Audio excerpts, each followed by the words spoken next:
제가 성북중앙교회를 알게 된 것이 얼마나 하나님의 큰 은혜인지 하나님께 영광을 돌려드립니다. 왜냐면 제가 10대 시절에 그 하늘산 기도원에 올라가서 그 큰 강당에서 금식하고 철회하면서 우리 이찬성 목사님 다리 붙들고 방언 은사 받고 방언 테스트 받고 그래서 그때 그 성령의 체험을 하늘산 기도원에 가서 했었습니다.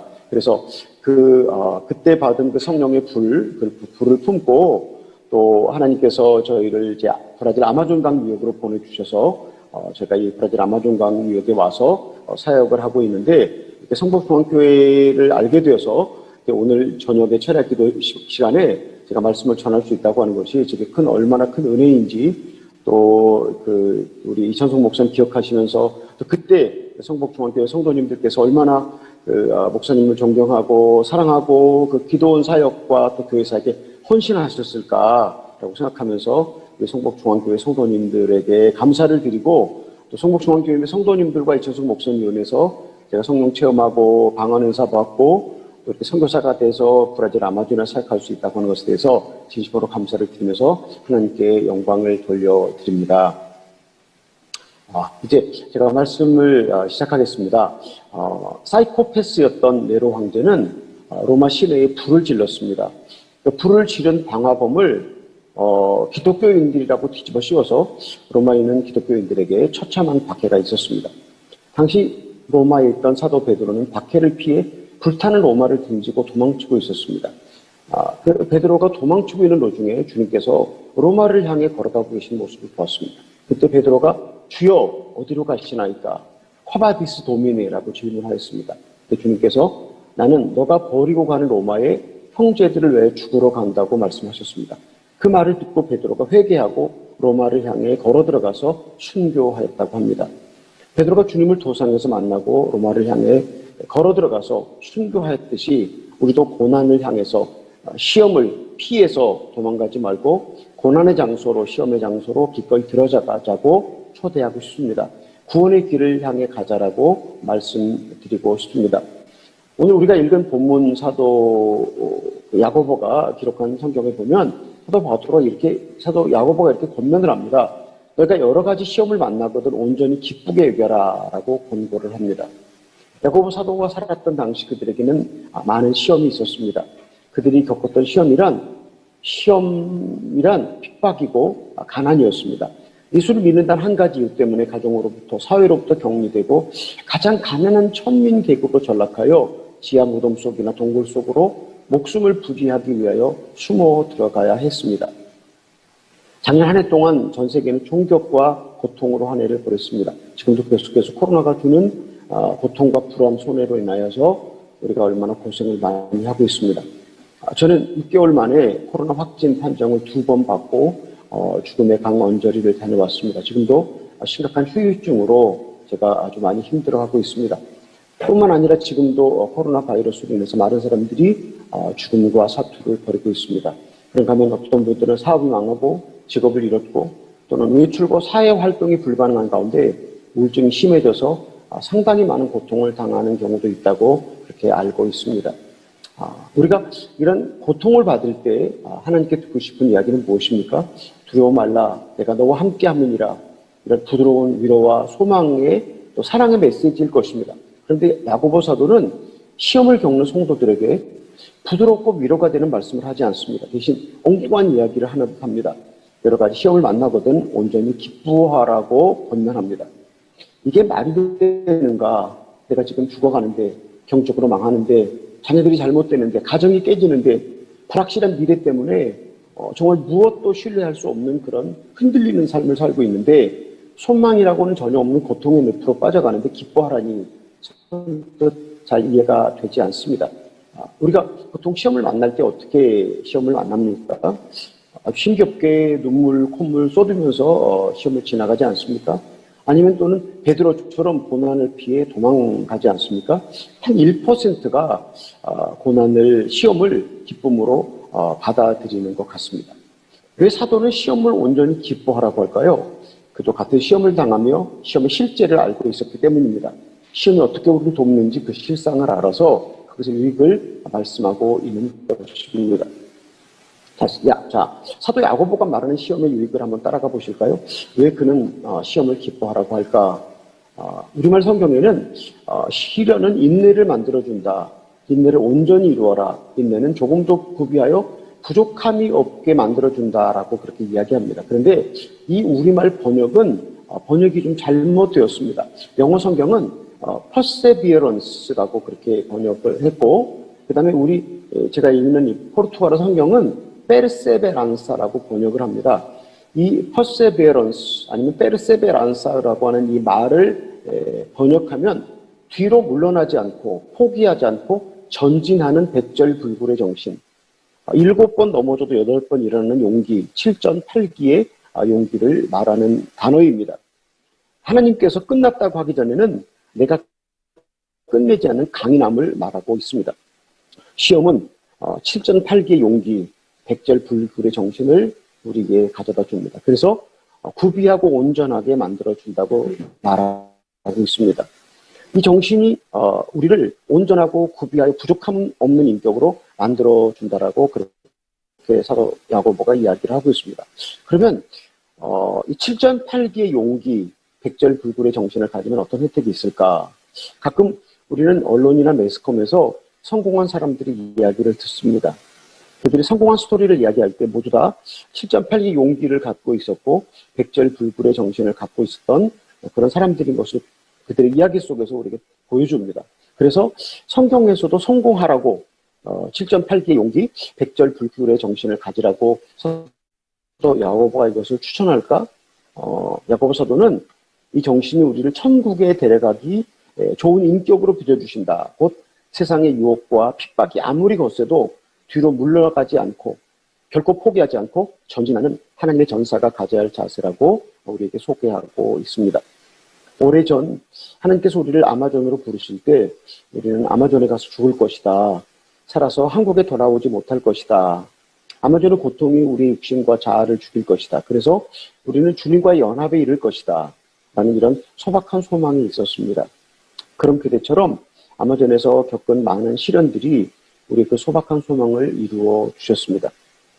제가 자주 고린도후서 11장 23절로 27절에 기록된 사도 바울의 고난을 기억하면서 주님으로부터 위로를 받습니다.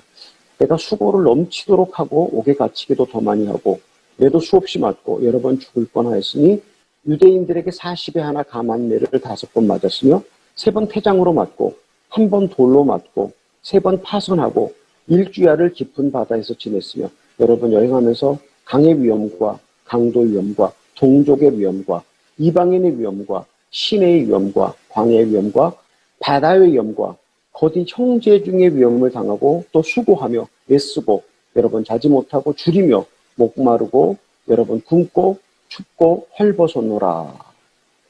사도 바울이 경험했던 고난과는 감히 비교가 되지 않지만 저에게도 아마존에서 많은 고난들이 있었습니다. 여러 번 강도를 만나는 경험이 있었습니다. 돈을 빼앗기고 도둑을 맞고 무지하게 고소를 당하고 투서를 받고 수치와 모욕을 당했습니다. 또 적 그리스도라고 등을 돌리고 사람들이 저희와 접촉을 차단하고 또 마약범이라고 누명을 씌웠습니다. 끝없는 배신으로 눈물이 마르지 않았습니다. 카누와 보토를 타고 폭포 위를 거슬러 올라가서 복음을 전해야 했을 때 그 카누나 보트를 폭포 위로 올리고 내릴 때 그 폭포 위에서 흔들리는 카누와 보트가 떨어질지도 모르는 그런 두려움 가운데 공포의 눈물이 떨어졌습니다. 가도 가도 끝없는 아마존 강을 따라서 며칠씩 하루에 14시간씩 찾아가야 했던 인디오 마을들, 비가 내리면 달리는 보트의 속도로 그 비가 온몸에 들어서 추위에 떨었고 또 매일 365일 적도 아래이기 때문에 폭염주의보, 폭염경보가 내리는 가운데 열풍이 불어서 그 뜨거운 바람을 맞으면서 살아야 했습니다. 또 보트나 카누를 타고 가는 것뿐만 아니라 카누나 보트를 내려서 정글을 걸어서 5시간, 6시간씩 앞에 짐을 지고 뒤에 짐을 지고 머리에 짐을 지고 약품과 여러 가지 장비를 갖고 찾아가서 전도를 해야 될 때도 참 많이 있었습니다. 어두운 밤길을 달리다가 보트가 전복되기도 하고 또 카누나 보트를 잃어버리기도 하고 아마존 독충들에 물려서 너무 고통스러워 정말 딱 죽고 싶은 그런 고통들을 경험했습니다. 또 악성 두통과 말라리아와 댕기들로 죽음 고비를 여러 번 넘겼습니다. 저희를 살해하기 위해서 독약을 먹여서 살해를 시도했고 또 큰 칼을 들고 저희를 죽이러 쫓아오는 그런 생명의 위협을 만났습니다. 또 최근에는 몇몇 한국인들이 저희 사역을 전복시키려고 배신하고 복수를 했습니다. 우리가 이런 아마존에서 고통을 받을 때 무엇이 우리 마음에 있었을까요? 환경으로 인한 고난을 겪을 때는 덜했습니다만 사람들이 우리에게 준 고난을 당할 때는 분노와 증오와 악이 솟구쳐 올라왔습니다. 내가 여기서 무엇을 하고 있는가? 선한 일을 하고 있고 주님을 알지 못하는 이들에게 주님을 가르쳐주고 있고 밥 먹여주고 공부시키고 의료 혜택을 주는데 내가 무슨 악한 일을 한다고 나를 이렇게 핍박하고 무시하고 나를 죽이려 쫓아오는가 이해가 되지 않았습니다. 성경에는 예수님께서 오른뺨을 때리면 왼뺨을 내주어라 라고 그렇게 말씀하십니다. 성경에 있는 주님의 말씀인데 저는 제가 핍박을 받고 고통을 받을 때 제 마음은 복수로 불타고 있었습니다. 그래서 하나님 이 핍박을 없애주십시오라고 기도를 많이 했습니다. 근데 감사하게도 주님은 그때 제 기도를 거절하셨습니다. 제가 핍박을 없애달라고 기도할 때 핍박은 더 불같이 일어났습니다. 그래서 핍박을 없애달라고 간절히 기도하고 또 기도하는 가운데 없어지지 않는 핍박으로 인해서 분노와 서러움과 억울함에 눈물을 쏟았습니다. 그렇게 분노와 억울함과 서러움에 눈물을 쏟고 있는데 하나님은 저보고 회개하라고 하셨습니다. 아니 싸움을 걸었고 핍박했던 그들이 회개를 해야지 왜 제가 회개를 합니까? 그렇게 제가 주님께 반문을 했더니 싸움을 걸었던 것은 그들이지만 그들의 싸움에 너가 품었던 미움과 증오가 그들보다 결코 적지 않다. 그들은 너만큼 나를 알지도 못했고 그렇기 때문에 너가 회개해야 된다고 그렇게 말씀하셨습니다. 그래서 제가 회개하라는 그런 주님의 책망을 듣고 저를 돌아보니까 참으로 제 교만함과 제 잘남과 제 자아와 자기 의가 정말 하늘을 태울 만큼 그런 증오와 분노로 쌓여져 있는 것을 발견하게 되었습니다. 제 이름에 대한 집착과 명예와 욕심과 자존심과 허영과 교만과 분노와 질통과 게으름과 음란한 것들이 이런 시련을 통해서 하나씩 깨져나가는 것을 발견할 수 있었습니다. 참으로 이런 많은 시련이 제게 왔을 때 하나님께서 이 시련을 통해서 제 속에 있는 그런 악한 것들을 수술하는 그런 일들이 있었습니다. 그래서 제가 그런 모든 죄를 버리고 악한 습관을 버리고 정결하게 만들어주시는 주님을 경험할 수 있었습니다. 참으로 제가 이런 것들을 지나면서 하나님 우리에게 고난과 시련을 주시는 것은 참으로 우리를 정결하게 해주신 하나님의 큰 축복이라고 하는 이것이야말로 주님이 우리에게 주기 원하시는 진짜 축복이라고 하는 것을 제가 발견할 수 있었습니다. 시험을 받을 때 내 자아가 꿈틀댐의 정체를 드러냈고 불신앙과 짜증과 고집과 교만과 미움이 그 밖으로 솟구쳐 올라왔습니다. 그래서 이 많은 시련들이 제 죄를 회개하도록 선교사로 만들어 주었습니다. 그러니까 선교사는 선교사가 되어서 오는 것이 아니라 선교사로 일하면서 받는 고통과 핍박을 통해서 죄를 회개하면서 비로소 선교사가 되어진 것 같습니다. 이것을 통해서 7전8기의 용기, 백절불급의 정신을 하나님이 저에게 주셨습니다.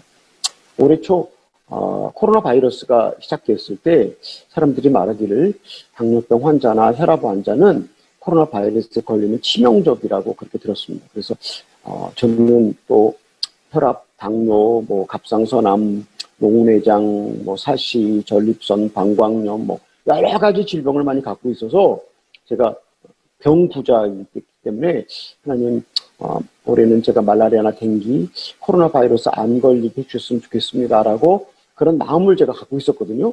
근데 하나님께서 말씀드렸던 것처럼 제가 코로나 바이러스를 2번이나 걸려서 지금 이제 후유증으로 아직도 이제 어려워하고 있는데 하나님이 왜 제게 또 이런 많은 시련을 올해 주셨을까? 하나님이 저를 미워해서 죄가 많아서 저를 저주해서 하나님이 이런 시련을 제게 주셨을까? 천만의 말씀입니다. 하나님께서 저를 너무 사랑하시기 때문입니다. 시험 가운데서 저를 더 깊이 회개케 하시고 주님께 더 높이 올라가도록 순결하고 맑은 영혼으로 만들어주시기 위해서 하나님이 제게 올해 또 이제 작년에 2번이나 코로나 바이러스에 걸리고 또 댕기열로 또 제가 아주 많이 고생을 했는데 하나님께서 저를 향한 그 사랑 때문에 그렇게 저에게 허락해 주신 것이라고 믿습니다. 제가 저도 설교하는 목사고 매일 주일 또 우리 교인들의 설교를 하는데 제가 우리 교인들한테 늘 이런 얘기를 합니다. 시련이 오는 그것이 바로 하나님 우리를 사랑하신 큰 사랑의 표현이다. 그 시련을 겪을 때 하나님의 사랑의 표현을 바로 인식하고 있어야 바로 그때 주님께 눈이 열린다. 근데 시련을 통해서 찾아오시는 주님을 발견하지 못하면 사실은 아직도 까막눈이고 주님을 알지 못하는 그런 신앙을 갖고 있다라고 그렇게 제가 인식의 변화가 있어야 된다고 우리 성도들에게 가르치고 있습니다. 시편 119편 75절에 나오는 말씀입니다. 여호와여 내가 알거니와 주의 심판을 의로우시고 주께서 나를 괴롭게 하심은 성실하심 때문이니이다. 하나님의 성실하심이 우리를 괴롭게 하신다고 말씀하셨습니다. 거듭난 사람은 진짜 예수님의 사람은 어떤 대가를 지불하고서라도 완전한 자아의 죽음을 원합니다. 그러나 거듭나지 않은 사람은 세상과 하나님 나라 양다리를 걸치고 어떻게 해서라도 이 땅에서 잘 살기를 원합니다. 그렇게 살아가는 것처럼 하나님 우리를 부르신 목적은 우리를 거룩하게 하셔서 천국에 데려가시기 위한 목적입니다. 우리 행복을 위해 부르신 것이 아니고 우리의 거룩을 위해 부르셨습니다. 근데 우리가 천국 가는데 가장 큰 장애가 무엇입니까? 나를 불행하게 하는 요소가 있다면 그것이 무엇입니까? 어떤 분은 말하기를 우리 자아의 무게가 우리 인생의 무게다라고 그렇게 이야기했습니다.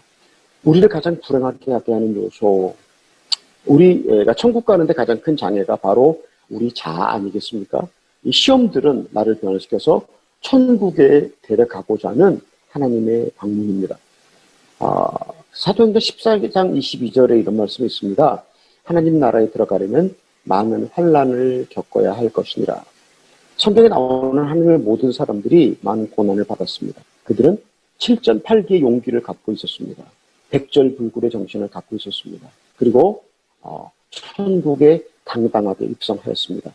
그래서 코로나 바이러스가 우리가 원하지 않지만 고난이 필요합니다.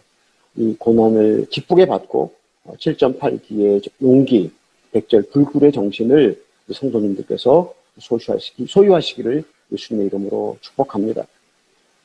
두 번째, 왜 사도 야고보가 시련을 기뻐하라고 권고할까? 계속해서 사도 야고보가 야고보서 1장 1절로 8절에 말씀하시면서 믿음의 시련은 우리에게 지혜를 제공한다. 지혜를 얻는다라고 그렇게 이야기하고 있습니다. 우리말에 긴 병에 효자 없다라고 그렇게 말하지 않습니까? 코로나가 참 길어지고 있습니다.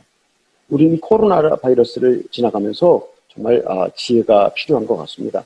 야고보 사도는 지혜를 구하라고 합니다. 또 시험 받을 때 사실 지혜가 필요하지 않습니까? 시험을 통과하면 우리가 지혜를 얻게 됩니다. 제가 존경하는 김현회 목사라고 하는 분은 지혜는 주님의 관점으로 보는 것이다 라고 말합니다. 잠언에서 지혜를 말할 때 그 지혜는 주님이셨고 고린도에서도 지혜를 주님으로 언급하였습니다. 저는 지혜를 구하라는 야고보 사도의 말씀을 주님을 구하라는 것으로 그렇게 이해를 합니다.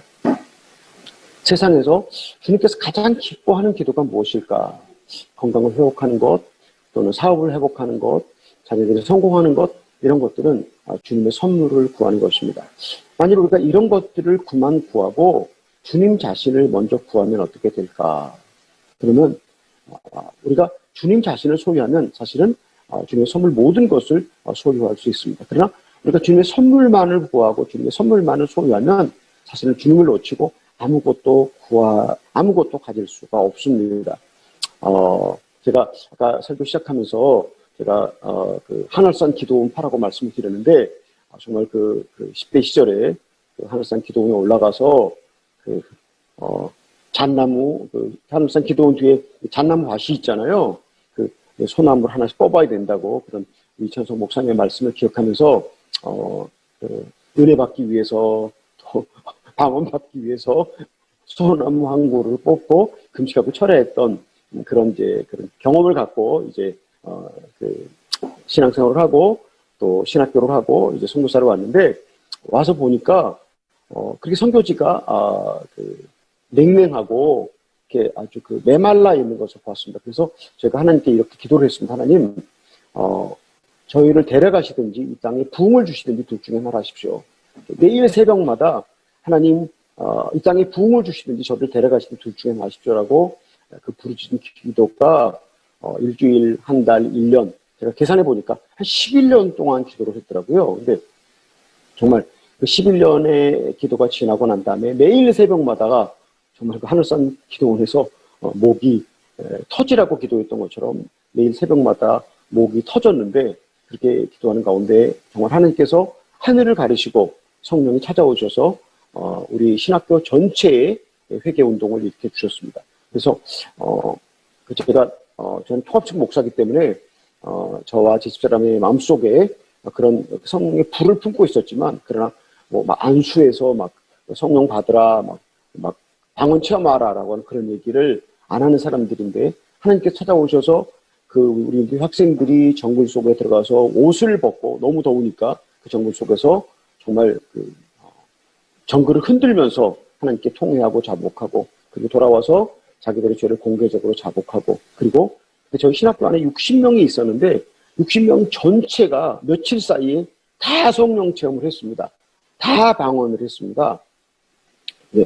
그래서 제가 너무 이제 깜짝 놀라갖고 이제 우리 신학교하고 저희 제가 목회하는 교회하고는 한 9km가 떨어져 있거든요. 저희 신학교 정글 속에 있고 저희 교회는 이제 한 2만 명 사는 작은 도시에 있는데 그 교인들을 데려다가 제가 우리 신학교 철야기도에 데리고 갔어요.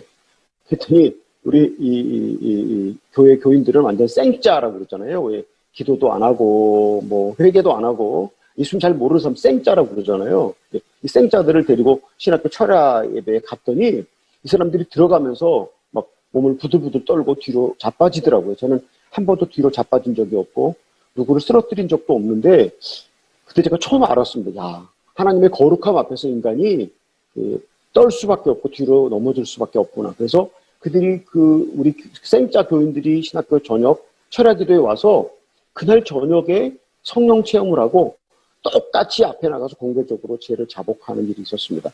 얼마나 이런 그 회개 운동의 역사가 한 넉 달 동안 지속이 됐는데 구경하러 사람들이 많이 왔어요. 우리 신학교에 철야에 구경하러. 그래서 구경하러 처음 온 사람들은 예수 완전히 믿지 않는 사람들이잖아요. 제가 이제 신학교 교실에 데려다 놓고 그 사람들한테 에반지 큐브라고 하는 것으로 전도를 했어요. 예수 영접시키고 채플실에 들어가서 같이 이제 철야 기도를 같이 하면 그날 저녁에 똑같이 그렇게 성령 체험을 하고 공개적으로 자복하는 그런 일들이 계속 있었습니다. 그래서 하나님께서 그런 회개 운동을 넉 달 동안 정말 불처럼 그렇게 일어나게 하셨습니다. 그리고 난 다음에 진짜 놀라운 사실은 우리 역대하 7장 14절의 말씀 있지 않습니까?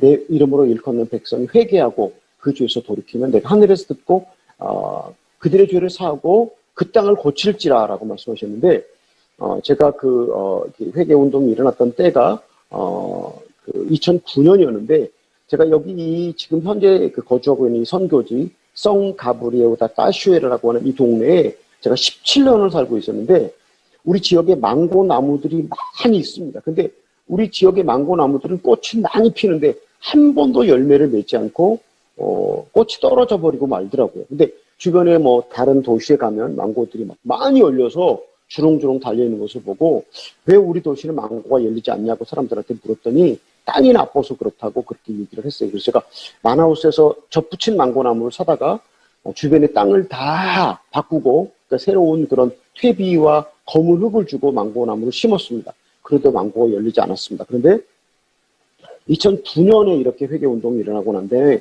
2010년에 하나님이 그 모든 망고 나무들이 가지가 찢어질 만큼 감나무에 감이 많이 달리면 가지가 찢어지잖아요. 그런 것처럼 정말 두 사람이 안아도 앉지 못한 그런 고목나무에 그리고 작은 나무에 망고들이 열리고 다른 과일들이 많이 열리는 것을 보면서 오 하나님 아버지 지금도 살아계시는군요.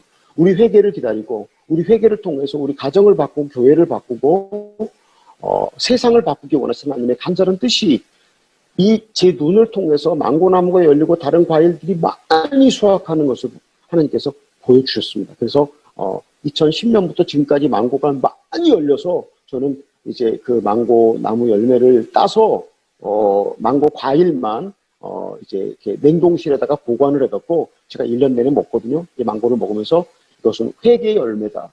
우리가 회개하는 것만큼 하나님 우리에게 일하시고 우리가 회개하는 만큼 하나님 우리에게 응답하시고 회개하는 것만큼 나를 고치고 가정을 고치고 교회를 고치고 세상을 고칠 것이라고 하는 믿음을 보면서 늘 하나님 앞에 더 겸손하게 회개하기를 원합니다. 하나님 제게 회개시켜 주시옵소서. 하나님 제가 더 주님을 사모하기를 원합니다. 하나님 제가 더 주님을 구하기를 원합니다라고 기도를 하고 있습니다.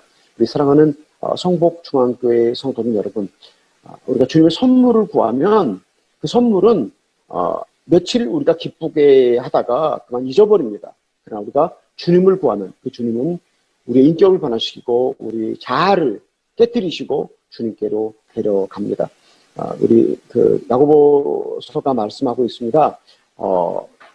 지혜를 구하라. 그분 후히 주시고 꾸짖지 아니하신다. 그분께 구하라. 믿음으로 구하고 의심하지 말라. 의심하는 자는 바람에 요동하는 바닷물결 같으니 얻을 수 없다. 이 사람은 두 마음을 품은 자이다 라고 말합니다. 두 마음을 품었다는 것은 무슨 뜻입니까? 세상과 주님을 동시에 구한다고 하는 이야기입니다. 우리 성도님들, 여러분의 기도를 오늘 저녁에 한번 점검해 보시기를 바랍니다. 나는 주님을 구하는 기도를 하는가? 참으로 나는 주님의 뜻에 합당한 기도를 하는가? 아니면 나는 선물을 많이 구하고 있는가?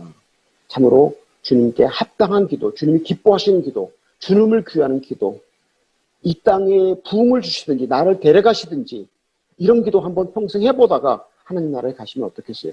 이런 기도를 한번 해보시면요.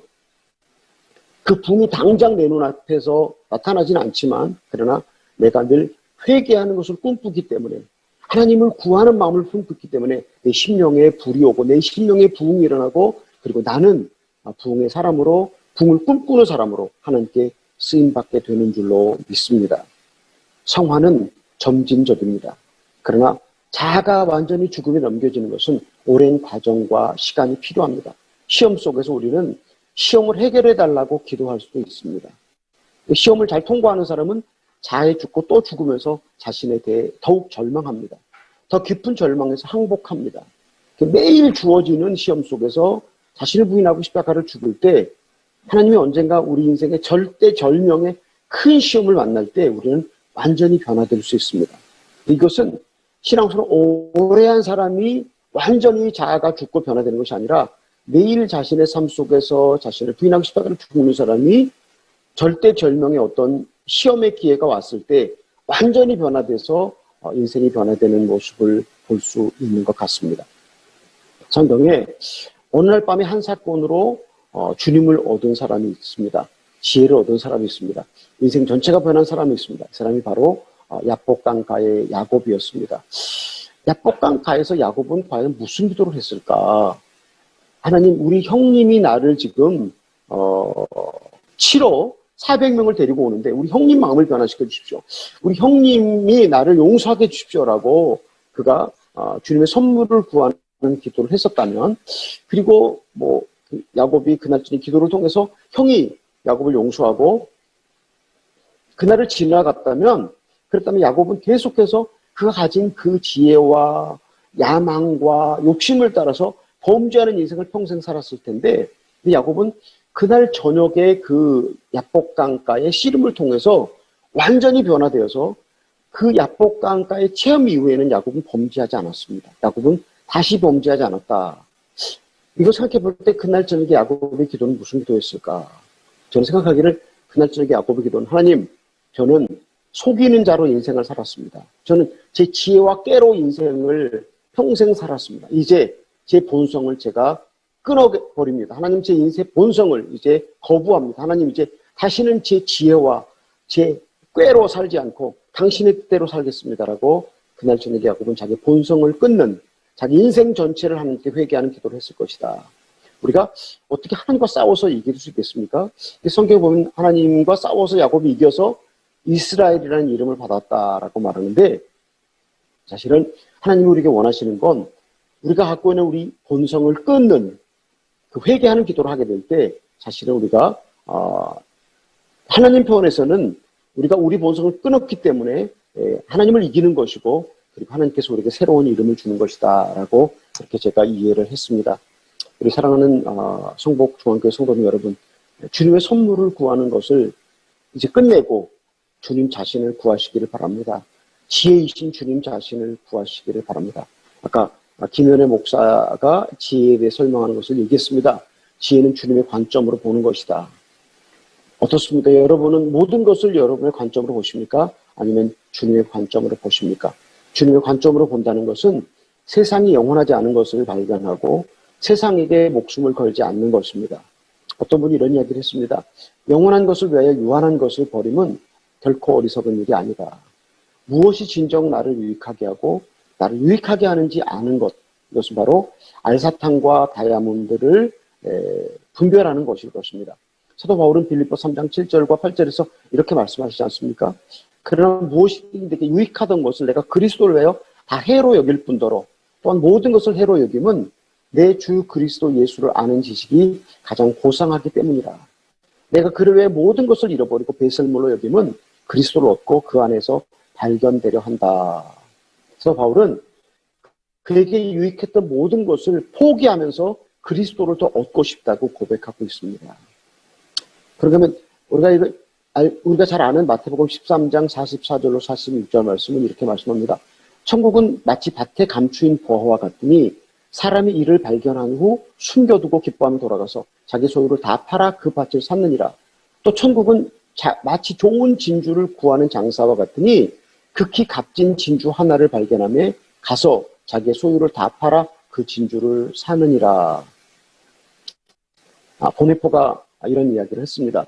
우리가 제자로 그리스도를 따른다는 것은 그리스도를 위하여 자신의 권리를 포기하고 하나님의 시선으로 세상을 보는 것이 주님을 따르는 것이다. 이것이 바로 값싼 은혜가 아닌 대가를 지불하고 주님을 따르는 것이다.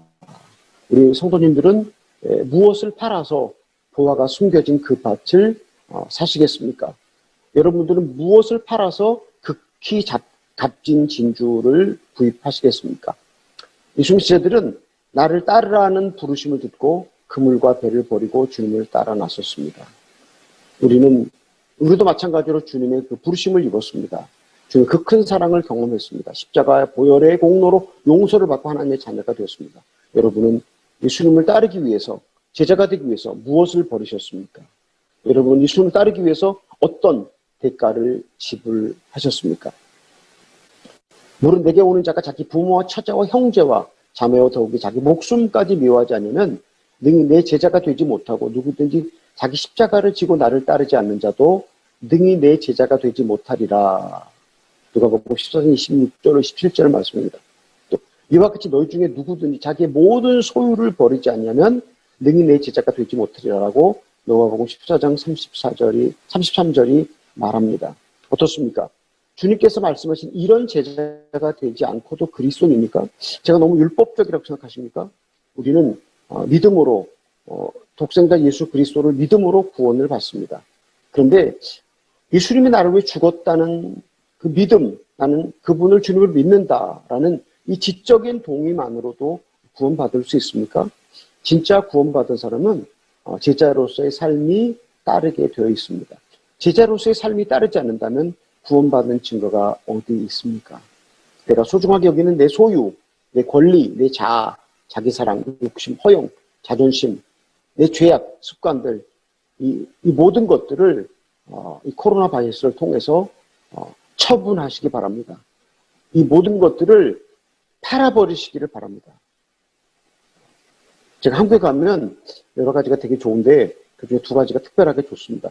한국에 가면 억지로 24시간 사우나를 하지 않는 더위가 없어서 좋고, 그리고 또 벌레에 물리는 공포에서 자유로워서 참 좋습니다. 어떻습니까? 여러분 어떻게 생각하십니까? 제가 한국에서 주님을 더 구할 것 같습니까? 아니면 아마존에서 주님을 더 구할 것 같습니다. 저는 한국에서는 주님을 덜 구합니다. 아마존에서는 주님을 훨씬 더 많이 구합니다. 왜냐하면 제가 사는 환경 자체가 어렵기 때문입니다.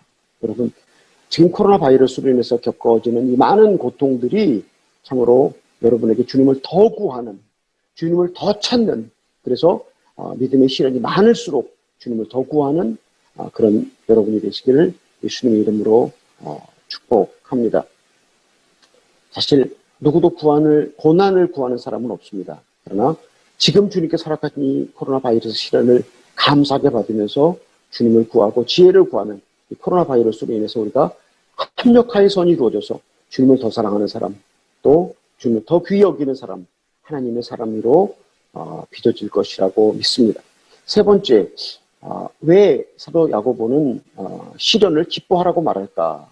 우리가 사실은 시련을 받을 때 주님을 우선순위에 놓을 수 있습니다. 복음의 가치를 더 깊이 인정할 수 있습니다. 성경에 이런 말씀이 있죠. 악인도 악한 날에 쓰임을 받는다. 제가 코로나를 2번이나 경험하면서 정말 그 죽음의 언저리를 돌아서 오면서 코로나는 어디서 왔나? 단순한 재앙인가? 아니면 누가 일부러 만들어서 퍼뜨렸나? 한 가지 분명한 사실은 코로나가 하나님의 도구로 하나님의 교회를 새롭게 하는데 쓰임을 받는다고 생각을 합니다. 4월부터 5월까지 저희도 완전히 예배를 드릴 수가 없었습니다.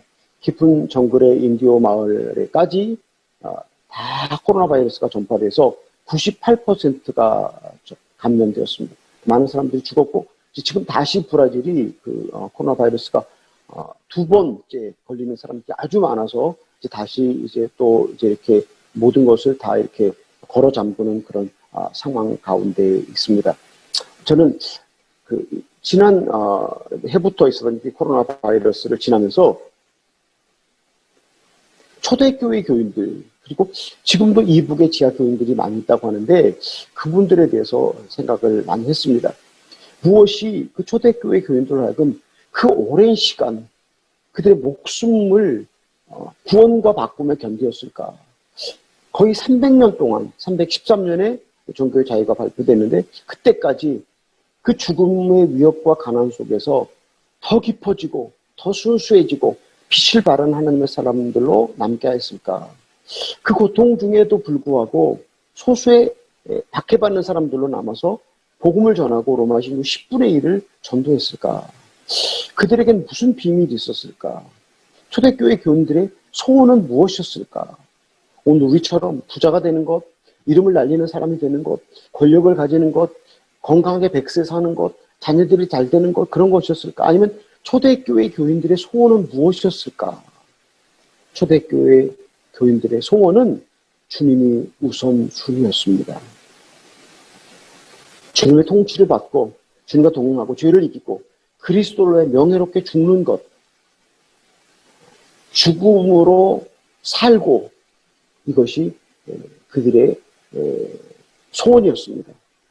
그런데 또 한 번 돌이켜보면 그 초대교회 교인들이 만약에 그들이 믿음을 포기하면 어떻게 됐을까? 그들이 믿음을 포기하면 그들의 가정으로, 그들의 사회로 돌아갈 수 있었습니다. 그들이 만일에 주님을 그만 믿겠다고 신앙을 버리면 언제든지 그들이 자기 삶으로 돌아갈 수 있었는데 왜 그들은 그렇게 하지 않았을까? 그렇게 300년 동안이나 그들은 더 깊어지고 더 깊어지고 더 깊어지고, 참으로 그들의 소원은 주님으로 해서 죽는 것이었을까?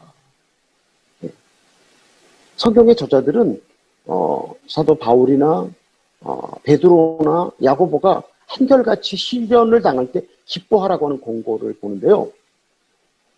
베드로주 4장 12절에 사도 베드로 이렇게 이야기합니다.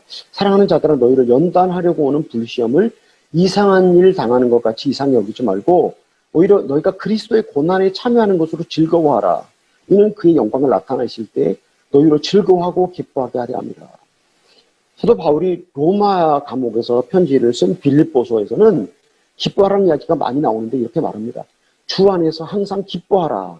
내가 다시 말하는 기뻐하라. 성경의 저자들, 그들도 초대교회 교인들과 똑같이 핍박을 당했고 목숨을 잃었던 사람들인데 그들은 어떻게 기뻐하라고 그 핍박받는 교인들에게 주문하는 것인가?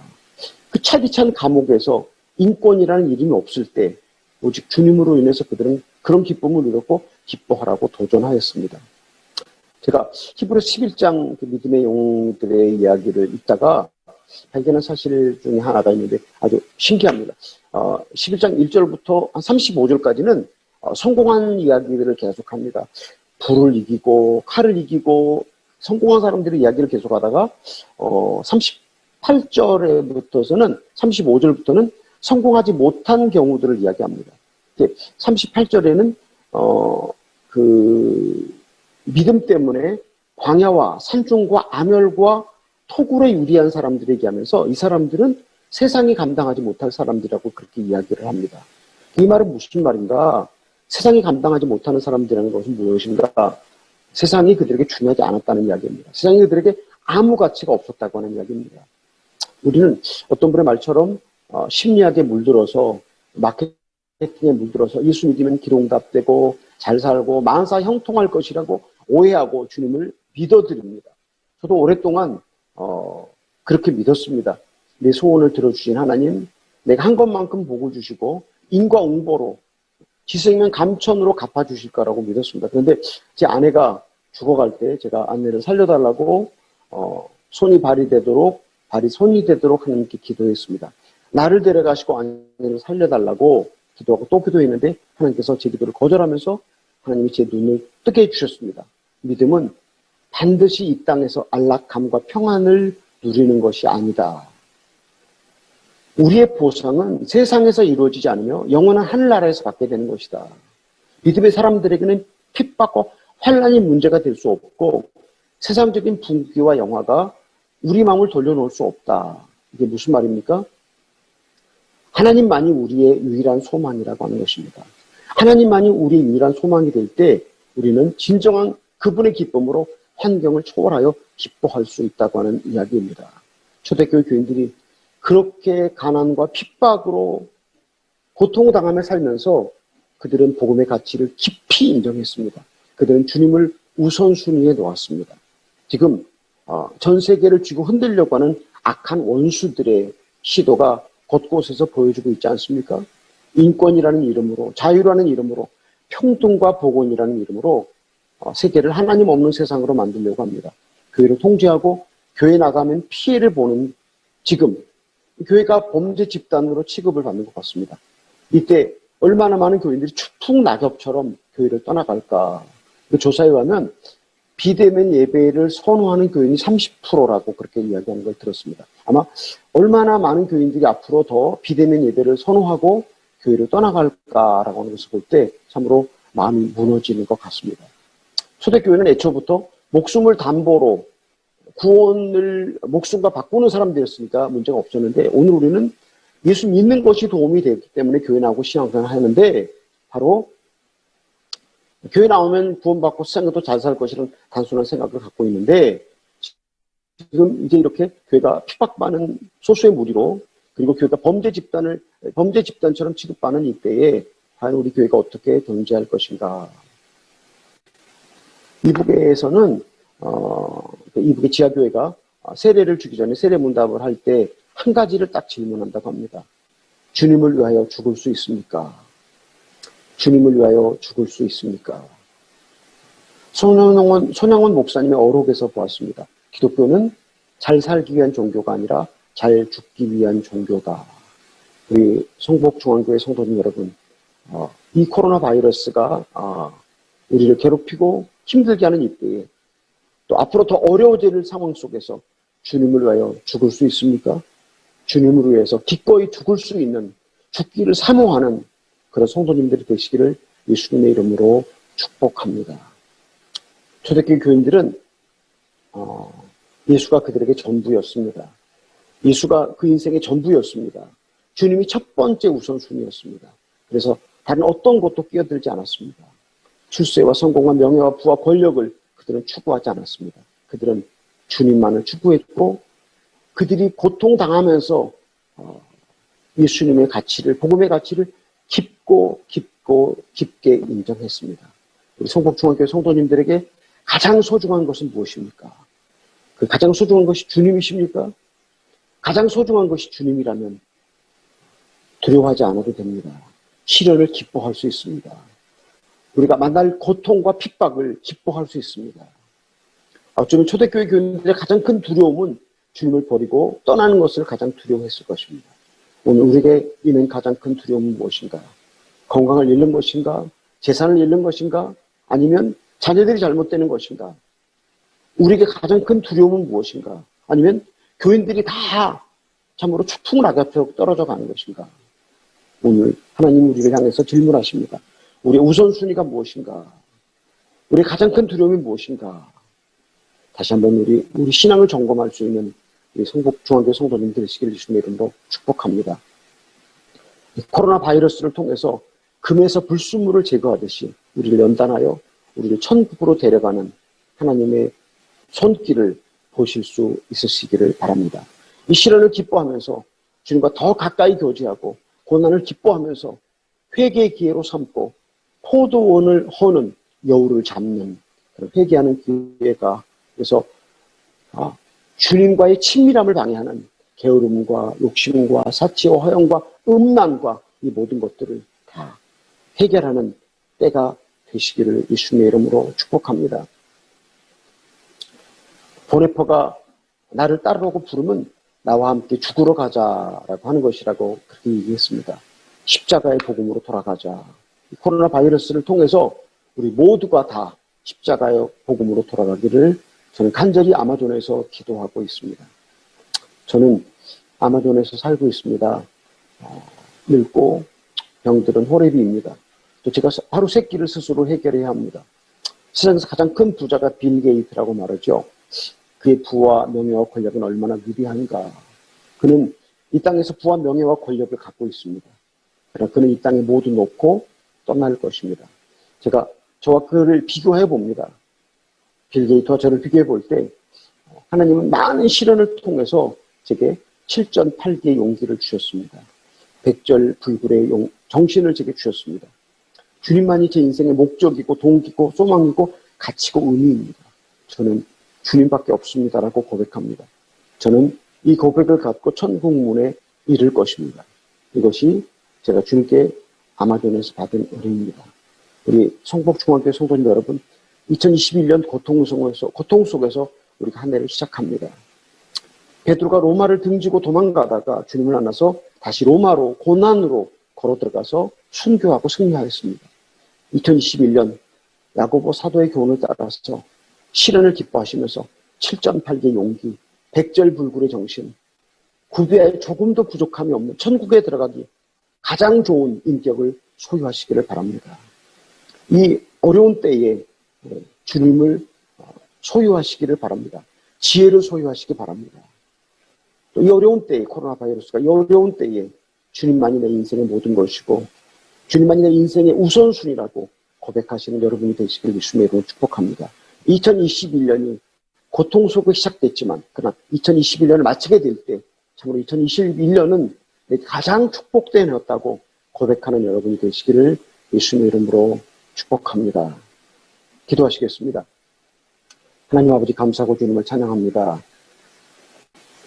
지난 한 해의 고통과 충격으로 한 해를 보내고 또 2021년을 참으로 고통스럽게 시작했습니다.